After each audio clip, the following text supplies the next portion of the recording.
Hello and welcome to my latest video looking at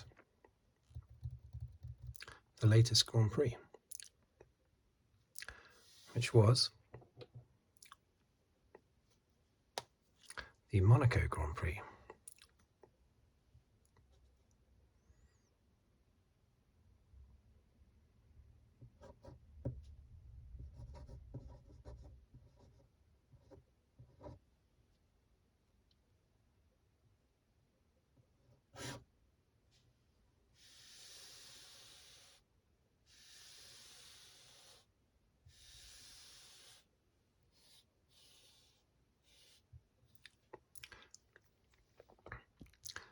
What I'll do, as usual, is write down finishing order and then also the championship positions, and then just spend a few moments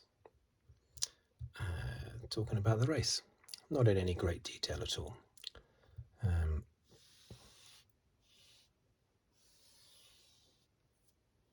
Just looking at it very simply. Okay. First, the running order, or the finishing order, I should say.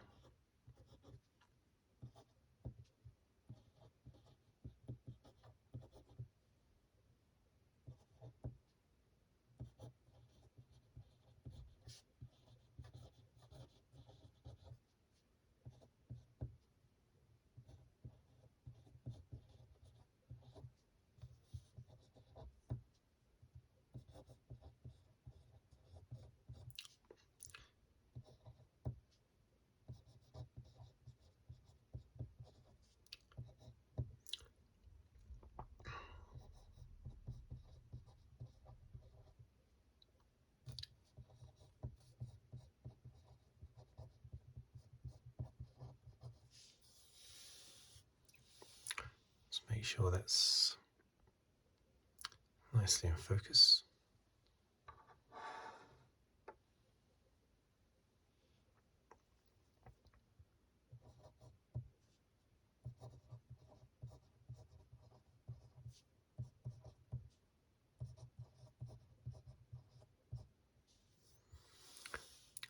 Okay, so that's the running order, and now the championship positions.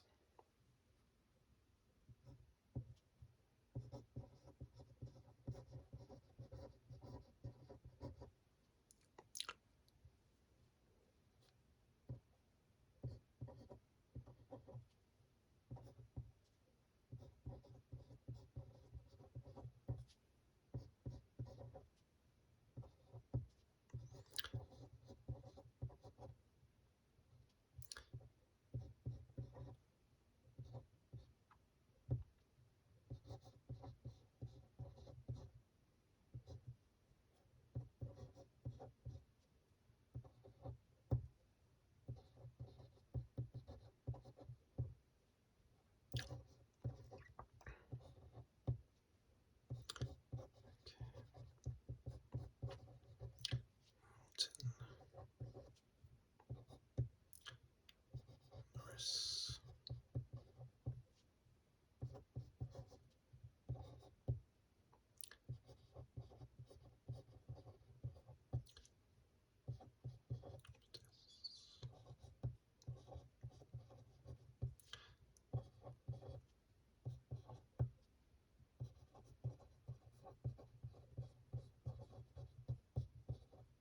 Certainly the championship positions haven't changed much. Magnussen is always in 10th place with 15 points. Now the teams.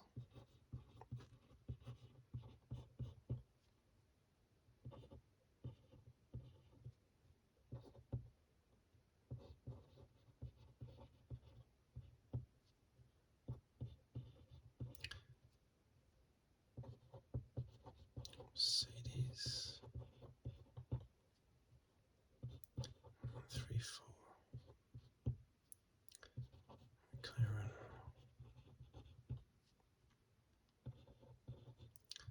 59.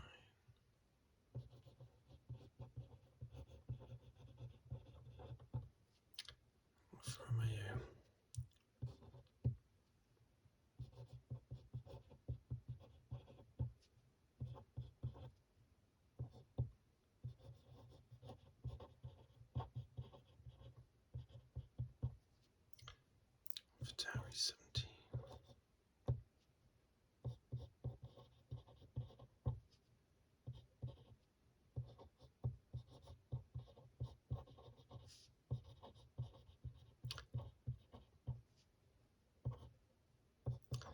Lastly, Williams. Okay, check the focus on that again. Right.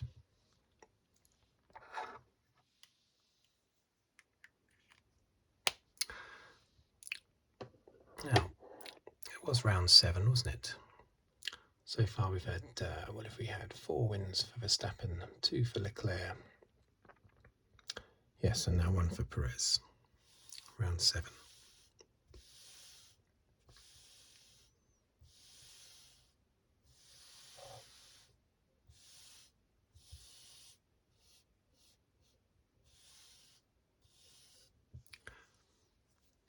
So, what do we think? Or what do I think? Does it matter what I think? Not really, but I'm going to tell you anyway. Now, with this race, I didn't actually get to see much of qualifying. What did I see? I saw most of the 3rd qualifying session, but unusually for me, I was not able to see the full qualifying. Now, I'm aware that Perez had an accident in qualifying, but I don't know any more of it than that. But I know he had an accident. So, therefore, moving swiftly onto the race. Bit of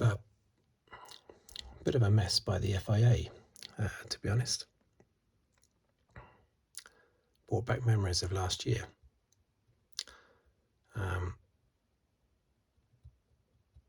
What was going on at the start? Why did the race start before they actually came out onto the track after the start had been aborted?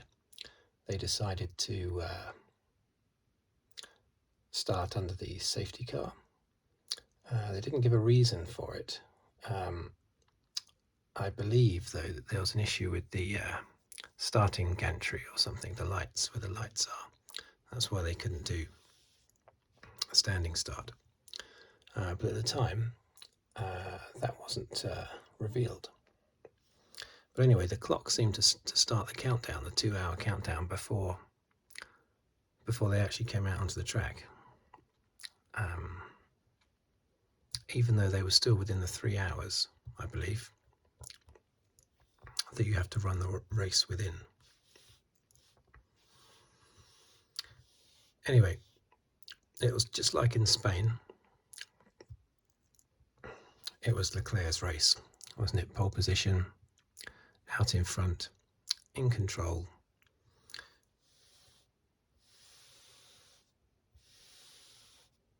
But you always have that uncertainty over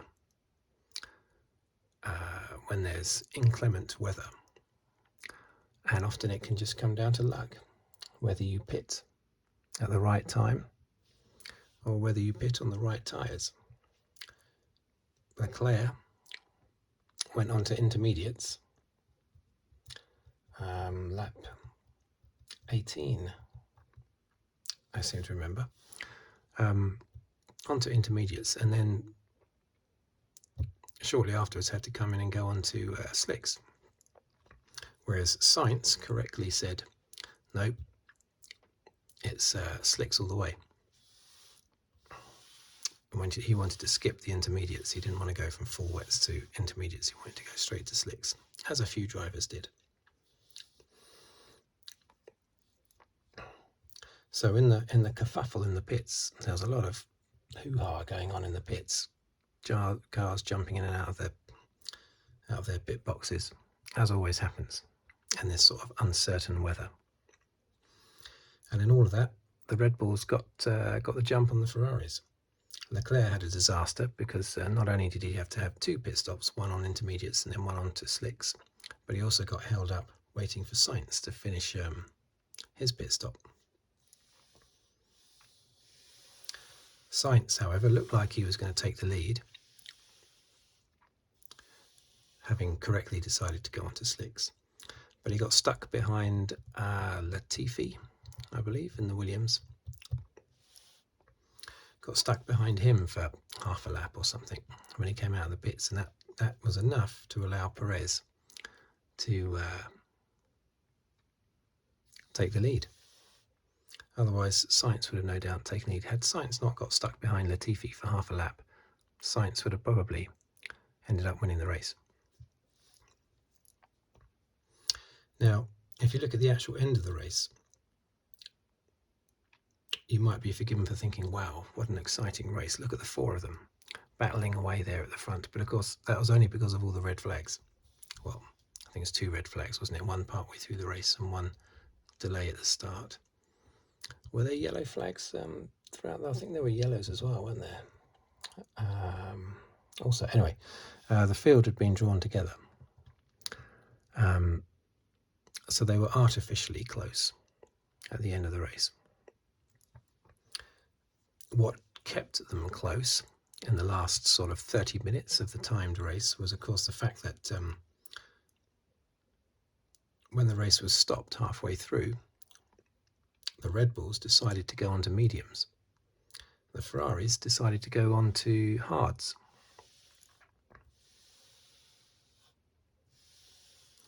And that very quickly, or it was decided pretty quickly, that the Ferraris were right to go on to hards, because the Red Bulls weren't really able to do anything, weren't able to pull away from the Ferraris. Verstappen couldn't get past Sainz. Perez couldn't pull away from Sainz. So we knew that as we got closer and closer to the end, the Ferrari's harder tyres would work better. And that's exactly what happened, of course. So that bunched them up, because we had a Red Bull leading, and they were all bunched up behind Perez, with Leclerc pushing Verstappen along on his worn mediums. So it might have looked exciting, but it wasn't really. I thought it was a bit of a flat race. It was exciting insofar as you never knew what was going to happen in the pits next. But on the track, as with most Monaco Grand Prix, it was not exciting at all. I still think there should be a Monaco Grand Prix. I don't think they should drop it. And I don't think they should alter the track at all either. I don't think they can anyway. I mean, you can't widen anything, any of the corners or anything like that. You can't do anything with the track. So I think they just keep it as it is, and you know that it's all about qualifying, and that's that.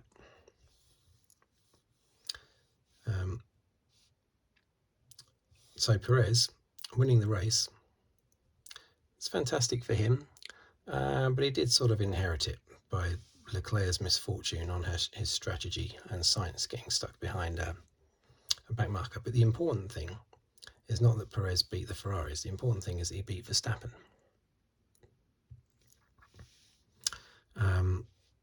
Now, as you know, as I said, my memory or my knowledge of qualifying is ropey on this race. But I believe that Perez was ahead of Verstappen. I'm trying to remember now. I think he was. Anyway, Perez did a fantastic job against Verstappen in this race. Yes, he was lucky against the Ferraris, but he did a very good job against Verstappen. Beat Verstappen fair and square.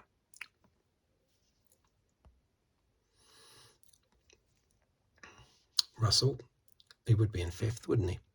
That's his 7th race on the trot in the top 5. Incredible. And I think his 6th race on the trot ahead of Hamilton, finishing ahead of Hamilton. Yes, Hamilton's had bad luck, but still 6 races on the trot. That's incredible. Of course, the bad luck that Hamilton had in this race was in qualifying when he didn't get to do his final run. But did Russell get to do his final run? I'm not sure he did either, but his first run had been quicker. I'm not sure if Russell did his second run or not. Norris, very strong again, yet again. His teammate was down here somewhere, Daniel Ricciardo. Still smiling, but I don't think McLaren are smiling.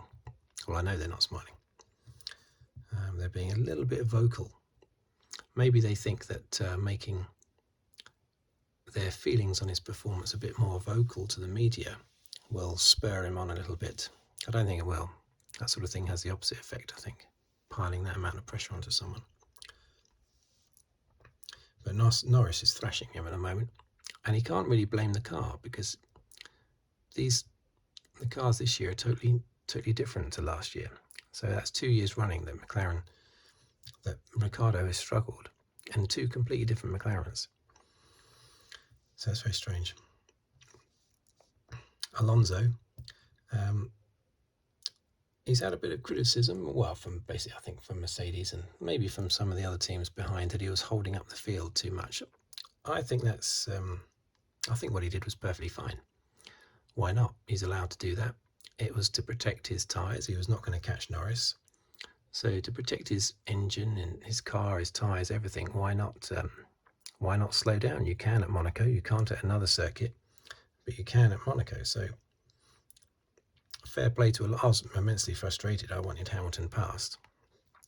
I was incredibly frustrated by it, but I still think it was a perfectly okay thing to do.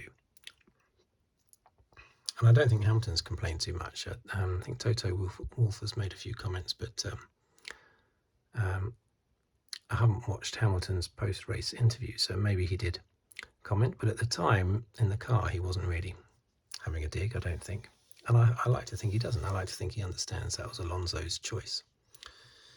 Bottas, I said last time, Bottas and Hamilton are stuck together all the time, and there you go, 8th and 9th. Never far apart, a lot closer than they were when they were both in the same team at Mercedes. And Vettel just slipping in there for 10th place. Those poor Aston Martins not really doing anything, are they? So, championship. The thing that stands out here, 2 things really, Perez and Russell. Russell managing to stay still within the Ferrari and Red Bulls. He's mixing it up there, managing to stay ahead of Sainz. Really, there should be a line underneath the top 4, the 2 Ferraris and the 2 Red Bulls, but Russell is making that a bit messy, that pattern. Well done, Russell. And Perez, only 15 points behind Verstappen in the championship. Now, was he 25 points behind, wasn't he? After Spain, I think he was 25 points behind. I seem to remember writing down that, let's go back and focus. I seem to remember writing 25 down in the last race. Now 15. He's going to be cock-a-hoop. And so he should be. He was lucky with the Ferraris, but he was close to their pace. It wasn't too far off anyway. But he had Verstappen beaten. So well done, Perez. Definitely not going to be any team orders there, are there? There shouldn't be anyway. Definitely shouldn't be. So come on, Perez. I'd like to see Perez. Really would like to see Perez win on an open circuit against Verstappen. You know, one where you can overtake, be still, beats Verstappen. And not because Verstappen's stuck in one gear or something, you know. I want to see a proper, legitimate defeat of Verstappen by Perez. Hamilton, he's just trickling along, just collecting odd points here and there. I would be surprised if Hamilton doesn't win a race this year. I'm still expecting him to win a race this year, but the championship, well, is 75 points behind Verstappen. So yes, the Mercedes is getting better all the time, but not to that extent, I don't think. And Norris hanging on in there, it's fantastic. Really good. I mean, Ricciardo only has 11 points. Norris has 48. What is going on with Ricciardo? Apart from Monza last year, where he won, Ricciardo, and not luckily either. He was very strong and sort of pretty much led from the front all the way, didn't he? Apart from that race, he's been nowhere. Bottas, again, quite close to Hamilton in the championship, only 10 points behind. Ocon, still, he didn't score any points in this race, but still there basically. And Magnussen propping up the top 10 as he has done for the last few races with his 15 points. But, and here, Ferrari and Red Bull, I mean, that gap is just eking out now. It's incredible, isn't it? Ferrari was so far ahead. Leclerc was so far ahead. I said in the last video that if Ferrari don't win at least one of the championships this year, then it doesn't matter how well they've done this year. It doesn't matter how many races they've won, pole positions they've got. It will still be considered a massive disaster, probably worse than last year, even though they've done far better than the last few years. It would have been expected after the first few races that they were going to romp to the championship. So if both of them, so if they don't to either of them, that would be a disaster. And if I was the boss of Ferrari, I would be seriously stressed out at the moment. I wouldn't think, oh, this is great, we're in the mix, this is fantastic. No, I'd be thinking, hang on a minute, you know, my bosses are going to expect us to win these championships easily because of where we were after the first few races. So yeah, I'd be extremely worried. And Mercedes are not too far behind either. Sort of on their own in third place, but I'm sure they'll come back. McLaren, now, I'm sure McLaren would not like to be described as the best of the rest. They want to be fourth out of the top four, don't they, rather than the best of the rest, but they are the best of the rest. Unfortunately, this year they haven't done as well as they thought they were going to do. Not as bad as they were in the first couple of races, but nowhere near where they thought they were going to be. Alfa Romeo, very good, 5th place, managing to be ahead of Alpine. Very good, all down to Bottas. 40 of those 41 points are down to Bottas. AlphaTauri, yeah, it's very disappointing, AlphaTauri. Gasly keeps sort of flattering to deceive, doesn't he? During practice and things like that. Only 17 points, very bad. Haas still with the 15 points that they scored in the first couple of races, wasn't it? Most of them coming in the first race. Aston Martin and Williams just propping up the back. Come on, Aston Martin and Williams. For goodness sake, Williams 3 points. What is going on? I wonder what Lawrence Stroll is thinking right now. Aston Martin was 7 points.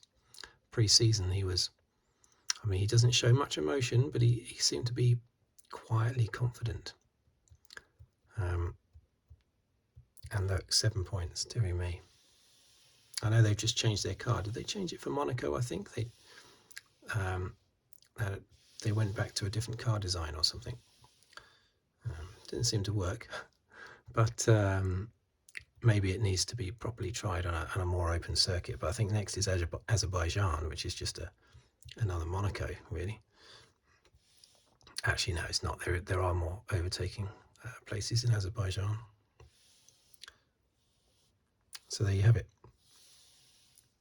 The big thing to take away is Perez is definitely in the championship hunt, definitely. And if Mercedes come good, Russell is definitely in the championship hunt.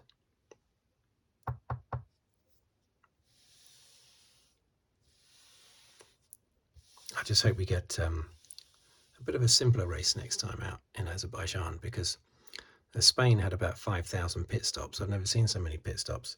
And Monaco, the car, it was just a complete lottery with the weather.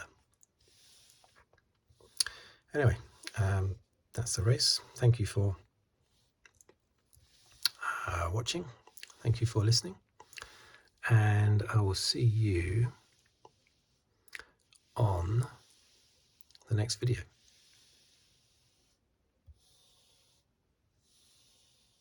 Thank you very much. Oh, I forgot to say, If you'd wish to subscribe, please do so. I really do love to see those subscribers and comments. I reply to all the comments I get, and any likes as well, please. It'd be very much appreciated.